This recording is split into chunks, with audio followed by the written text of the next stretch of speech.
자, 그러면 조금 더 현실적인 문제를 가지고 상관관계와 인과관계 개념을 어떻게 통계자료 분석형의 분석 자료에 적용할 수 있는지 한번 연습을 한번 해보겠습니다. 문과학생들은 이 숫자 나오면 괜히 쫄지 마시기 바랍니다. 예. 숫자 앞에서 굉장히 약해질 필요는 전혀 없습니다. 이 문제는요, 계산하기 좋게 숫자를 아주 덤성덤성 큰 수치로 제시를 했고, 이렇게 숫자가 좀 이렇게 단순하게 나올 때는, 근데 아쉽게도 비율 계산도 좀 해가지고 답안에 넣어달라는 요구이기도 합니다. 예를 들어서 숫자가 막 326만 7,812와 뭐 537만 뭐 이렇게 복잡하게 나가면 주체만 보여주면 되는데, 이런 식으로 뭐 100만 원, 200만 원 받는 거에 비해서 뭐 150만 원 받을 때, 뭐 이런 거는 비율 계산을 좀 해달라는 뜻이기도 합니다. 자, 한번 보겠습니다. 주제는 생산 현장에서 남자와 여자, 여성 근로자와 남성 근로자 사이에 월급 차이가 납니다. 어떤 사람들은 성차별이다. 여전히 남성 중심의 사회 구조가, 사회 구조 전체가 남성이 주도하는 그런 구조로 되어 있기 때문에 여성은 당연히 구조적으로 차별을 받고 있다. 똑같은 일하고 월급은 적게 받는 거야 라고 주장하는 사람도 있고요. 무슨 소리야? 요즘은 다 평등하지 않냐. 다 능력 차이지 뭐. 그 개인의 능력 차이야. 현실이 그렇잖아. 요즘 뭐 예를 들어서 어떤 분야에서 뭐 똑똑하고 열심히 한 사람이 돈 많이 벌고 그게 남자냐 여자냐. 여자가 돈을 저렇게 많이 벌어 이런 생각이 없어졌잖아요. 결국 다 현재는 성차별은 없는 거고 다 능력 차이에 의해서 임금 격차가 생기는 겁니다. 개인별로. 이렇게 주장하는 사람도 있어요. 이 자료를 가지고 어느 쪽의 주장이 맞는지 한번 생각해 보자는 이야기입니다. 논제는 이렇게 되어 있습니다. 지금 이 테이블, 이 자료는 과연 이 두 관점, 이 두 입장과 어떤 논리적 관련성을 맺는가? 다시 말해서 이 자료는 어느 쪽을 지지하는 거냐? 아니면 이 문제와 관련해서 이 자료를 통해서 결론을 낸다면 어떤 결론을 낼 수 있느냐? 뭐 이런 문제입니다.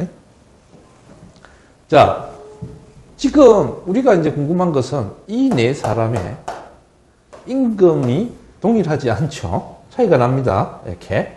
이 임금 격차가 그 사람들의 학력 또는 생산 기여도 제시문에 보면 이 두 개는 개인의 능력을 나타내는 지표라고 해야 됩니다. 학력 꼭 대학 나왔다고 고등학교 나온 사람보다 일 잘해? 아니야. 이렇게 이건 따지지 말자고요. 왜? 제시문에서 이미 이 두 개는 개인의 능력을 나타내는 지표라고 하자고 했으니까 여기서 일단 그거는 전제로 받아들이자. 이 두 요소가 있고요. 요걸 흔히 요거를 인적 자본이라 그래. 인적 자본. 그 사람의 개인적인 능력을 이렇게 나타내는 것. 자, 그리고 이제 A와 B는 남자고요. C와 D는 여성입니다. 자, 요 임금을 결정하는 요소, 즉 임금이라는 변수 Y라 칩시다. 이걸 결정한 요소가 학력, 생산기여도, 성별 X1, X2, X3 요인들과 임금 사이에는 이 X와 이 Y 사이에는 어떤 상관관계가 성립하느냐 그거 한번 비교해 보자는 거죠. 자, 보십시오. 한번 보자. 1등 월급 제일 많이 받는 군, 두 번째로 많이 받는 군, 세 번째고 꼴등이군. 이렇게 학력을 보겠습니다. 5 대졸. 네 사람 중에서 많은 두 사람, 고졸. 네 사람 중에서 적은 두 사람. 학력과 임금 수준 사이에는 이 두 변수 사이는 뭐 양의 상관관계가 성립하죠. 학력이 높을수록 월급도 높고 학력이 낮으면 월급도 낮습니다. 불과 네 사람밖에 안 되지만 그렇게 말할 수 있는 겁니다.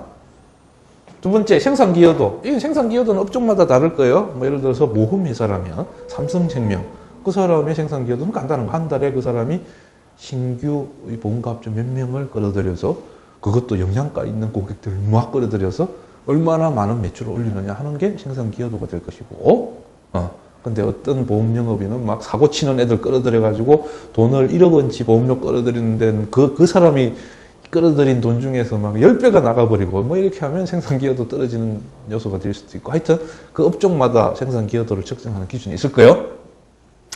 자, 이 생산 기여도 1등, 2등, 3등, 4등 되죠. 이 생산 기여도하고 임금 수준하고 양의 상관관계가 성립합니다. 근데 이 두 요소는 질문에서 뭐라고 그랬습니까? 개인의 능력을 보여주는 지수고 이건 인적 자본이에요. 그러면 그러고 성별을 보니까 남자 1등, 2등, 3등이에요. 여자 남녀는 상관없네.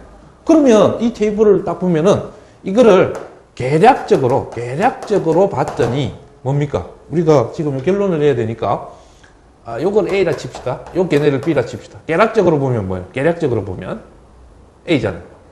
계략적으로 보면 A가 아니죠. B죠. B. 개인의 능력에 따라서 월급이 다르군.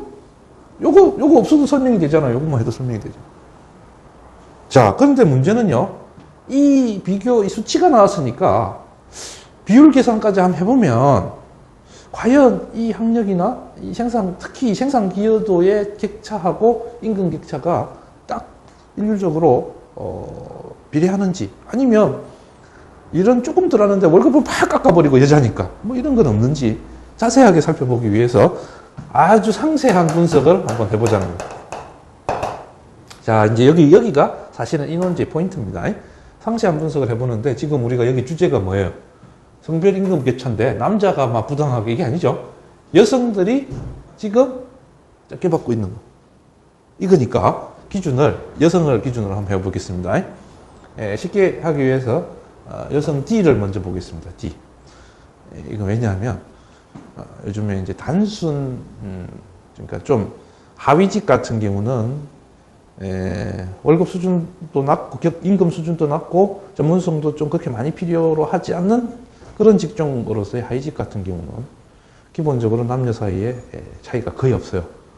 이게 이제 상위직으로 올라갈수록 심하니까 순차적으로 그런 상식을 가지고 접근해 보겠습니다. 물론 여러분들은 일일이 다 비교를 해보고 난 다음에 순서를 정하는 게 좋을 거예요. 자, 여기 보시면 여성 D를 같은 고졸인 B 남성과 비교를 해봤습니다. 자, 같은 고졸이니까 학력 차이는 없어요. 무시, 이제. 조건 똑같아. 남는 건 뭡니까? 그거? 생산 기여도가 이 B가, 남자가 좀 높아요.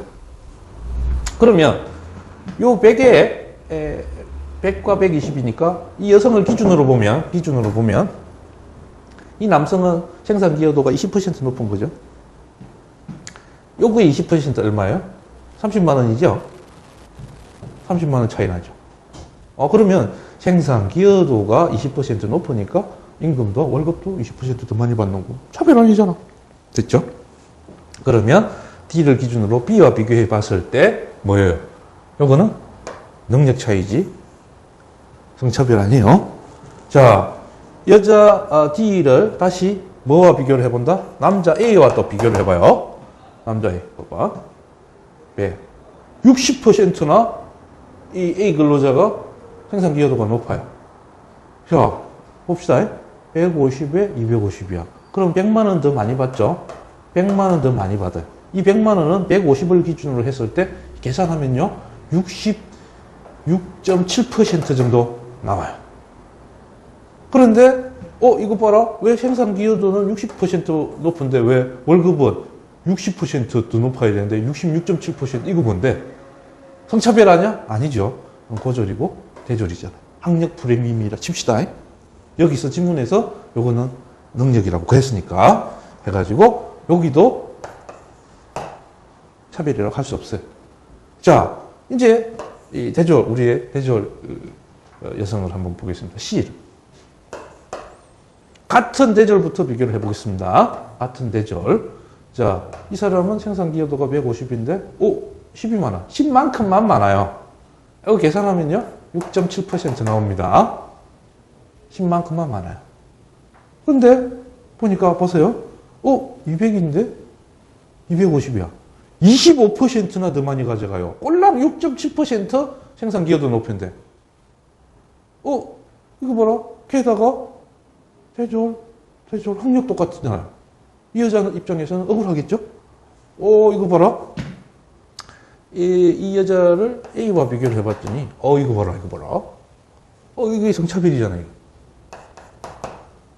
그 다음에 이 여성을 그죠? 남자와 비교를 해보겠어요.